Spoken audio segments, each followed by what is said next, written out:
Siswa kelas 12 SMA 17 Makassar mogok belajar.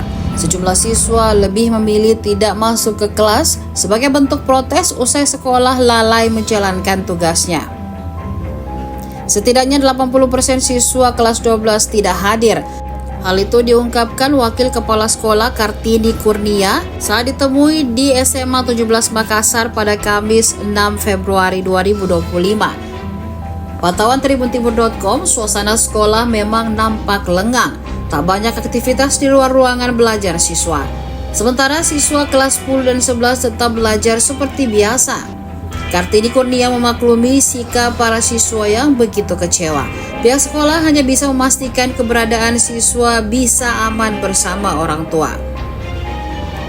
Para guru juga memilih mengirimkan tugas untuk siswa sehingga proses belajar mengajar mereka tetap bisa berjalan meski aksi protes berlangsung.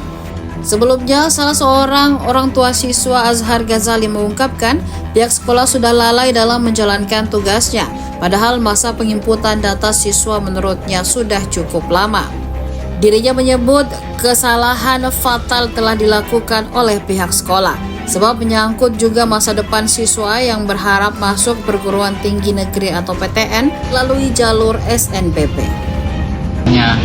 Ini sebenarnya kasus yang baru juga bagi SMA 17 Makassar. Kami juga kebetulan siswa-siswi, ya sebenarnya kita tidak banyak mau berbicara mengenai ini, kita juga tidak mau cari siapa yang salah. Sebenarnya kita cuma cari solusi karena bukan main ini. Kita 2,5 tahun ini kita betul-betul belajar. Kalau malam ada ulangan, kita 2,5 tahun ini kita rasanya tidak adil kalau dibayar karena tidak klik finalisasi atau tidak klik nilai dan segala macam.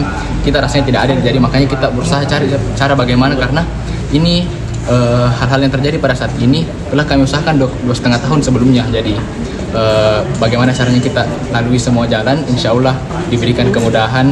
Nanti seperti yang dikatakan tadi pasar, kita sudah lalui beberapa dewan-dewan yang telah membantu kita, karena terus terang aturan yang ini menurut saya tidak adil bagi kami para siswa, karena segala tanggung jawab itu diberikan kepada sekolah namun dampaknya diberikan kepada siswa. Dan pada saat itu memang saya sempat dapat informasi bahwa tidak bisa siswa mendaftar SNBP itu hukuman bagi sekolah yang tidak taat aturan. Jadi menurut saya di sini siswa kan sudah taat aturan, jadi kenapa harus siswa yang kena imbasnya, dan kenapa bukan sekolah yang diberi sanksi oleh dinas-dinas? Dan itu mungkin yang dapat saya sampaikan.